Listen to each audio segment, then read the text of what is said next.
Good morning. We will start session 3 on chapter acid, bases and salt. So till now in our sessions we have understood the basics about what are acids, what are bases, what are their properties and how do we classify acids and bases based on their sources, ionization and their concentration. Now we'll study something about indicators. Now what do you mean by indicator? That is something where we can tell this is an acid and this is a base. Indicators are the substance which change their color or smell in different types of substance, that is acid and a base. Now for example, there are certain tests what we do. Now for example, if I keep 3 bowls of some liquids, a colorless liquid, wherein you have to just see and identify that which is acid or which is base, that will be very difficult for us. So in that particular state, what do we do? A basic test what we call as a litmus paper test, which you have already done in your lower classes, right? So litmus paper comes in a strip of red or blue color. We take a litmus paper, dip it in a solution, where if a blue litmus is, we take a blue litmus strip and I dip in the first solution, I get no change. So I can assume that this is not an acid. In a second solution, when I dip it, it changes from blue to red. That shows that the present liquid is a acid, right?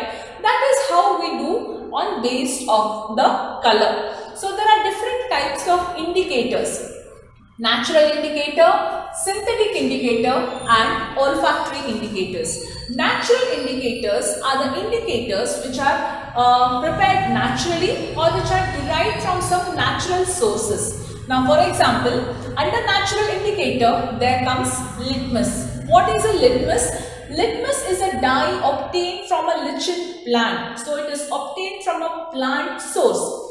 Litmus exists in the form of solution as well. It exists in the form of strips. That is, when we talk about solution, we have blue litmus solution and we have red litmus solution. In terms of strips, we have that as blue litmus strips and red litmus strips.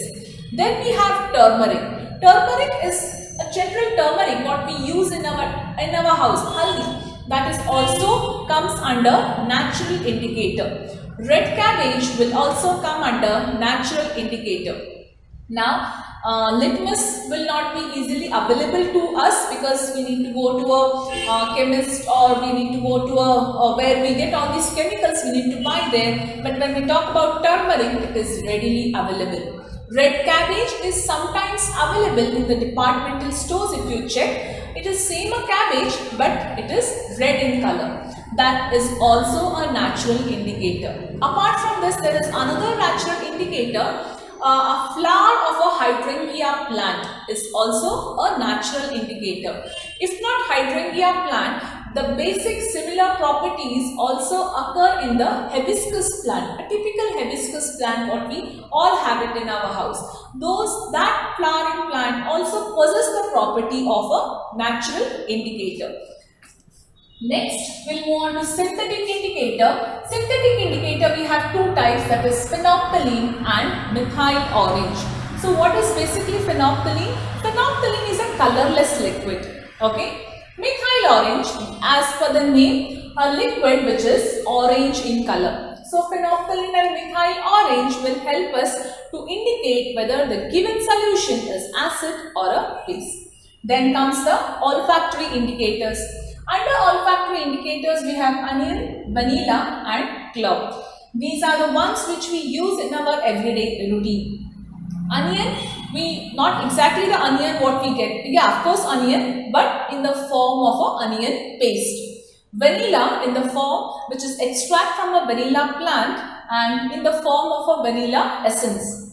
Clove in the form of a clove oil. So these are the olfactory indicators, wherein natural indicator and synthetic indicators will give us through the change in color, wherein olfactory indicators will give us by the change in their smell.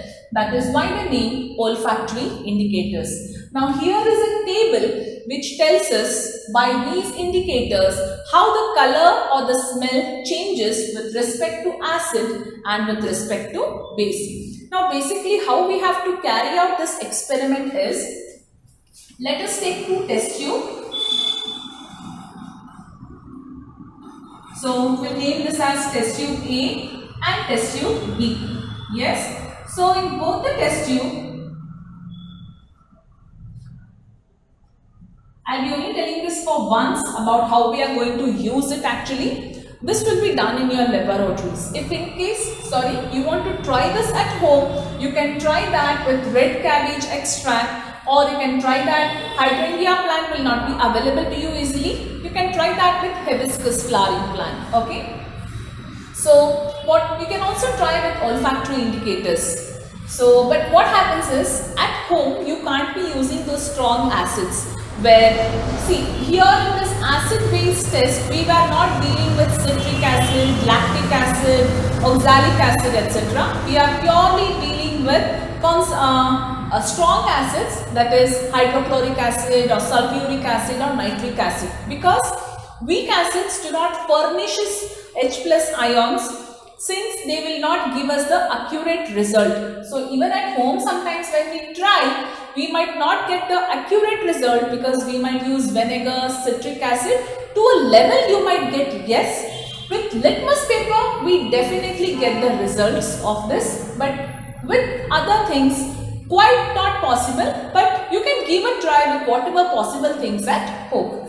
So assume that we have two test tubes, test tube A and test tube B. I have filled one acid or a base here, same thing here, which we will not disclose it.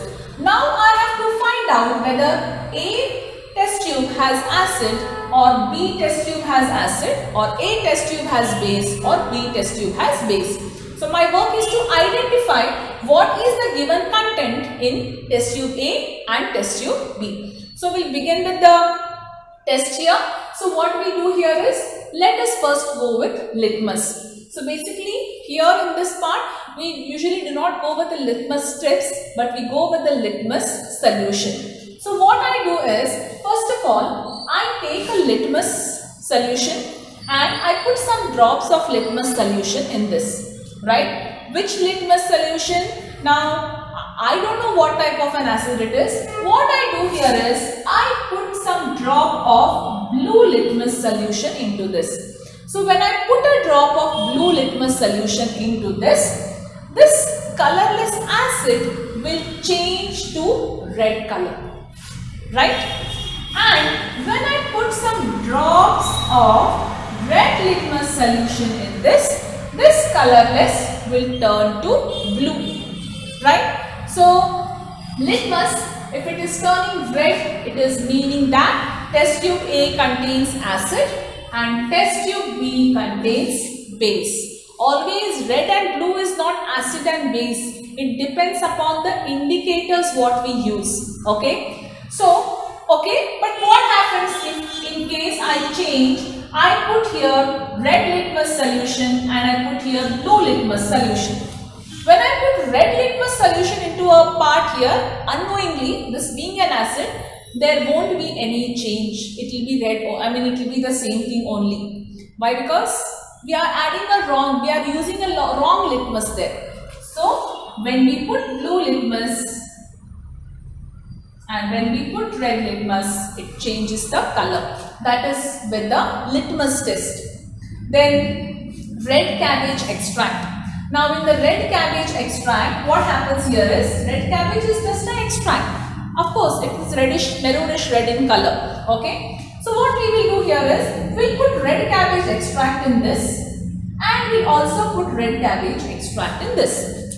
This solution will turn red and another solution will turn green. So the solution which has turned red indicates that it is a acid, and the solution which has turned green indicates that it is a base. Now see, this becomes more theoretical here when I am explaining, but when you perform this in your school lab, it is much clearer to you because you get to see this exact color changes here. Okay, so this is with the red cabbage extract. Now see, with the hydrangea extract flowering plant, what will happen? So I will write H here now. When I put hydrangea extract in this and hydrangea extract in this solution will turn blue and another will turn pink. The solution which is turning blue is a acid and the solution which is turning pink is the base. One more thing, not only with one single test tubes we are not trying out everything. For every single experiment you should have a new test tubes with the new acids and base. Okay.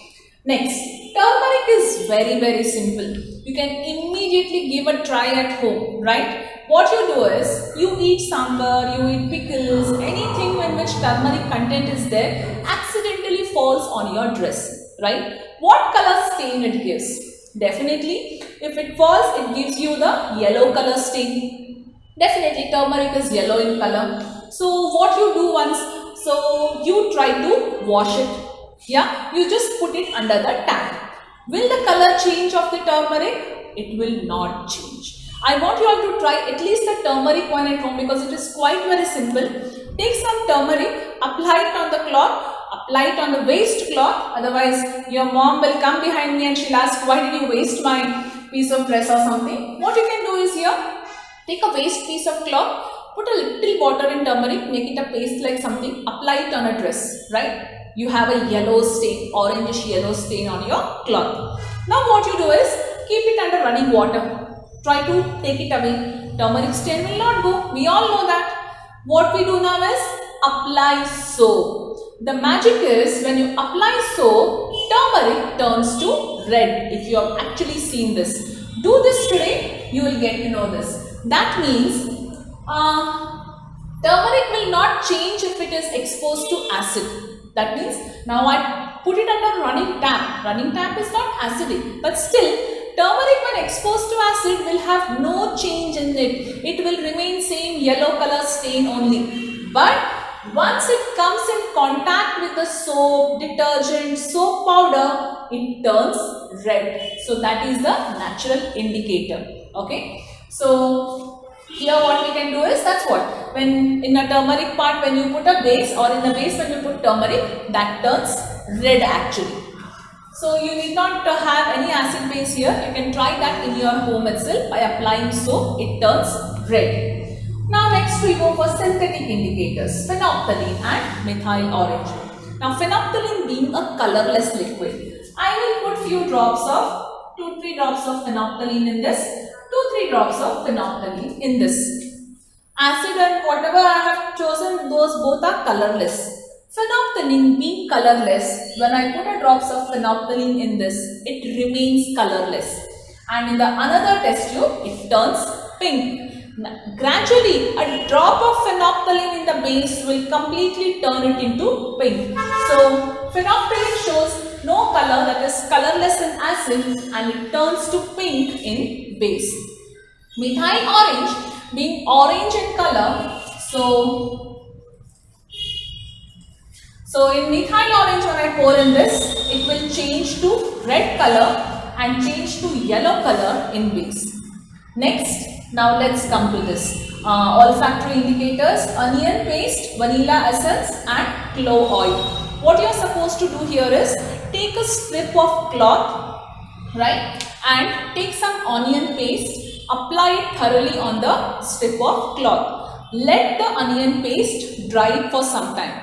Now once the onion paste is dried, what we actually do here is, assume that this is a strip, okay, these are 2 strips. On this strip onion paste is there and it is dried completely. Same on this onion paste is there, it has dried completely. Now what I will do is, I will take few drops from this test tube, okay. I will pour it on this completely, allow it to dry. I will take few drops from this and pour it on this strip, allow it to dry completely. Now both are dried, right? We all know that onion has a typical smell. Agree with this? Of course, yes. But when I pour a particular thing on this onion paste, that means the smell remains the same thing. That means onions will retain the smell in acid. In this hand, this strip what I had poured was few drops of thing. Then after an hour if I smell it, I can still smell the same. That means it is a acid. Wherein if I check on the another strip, there is no smell at all or some other kind of a smell, not the onion smell. That means it is the base. This shows us that onion retains the smell on acid, but it will lose the smell in base. Next, vanilla essence also, when you take it, the same thing will happen.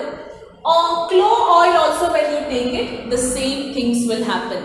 This shows that acid can retain the smell of onion, vanilla and clove, wherein there will be no smell on the base. Now that means, for example, after eating an onion or something, if you want to remove the onion smell, what exactly we do? We eat some mouth freshener or something so that the smell goes off. That means we are consuming a content which has a base which can actually remove the smell of onion or this or a clove oil.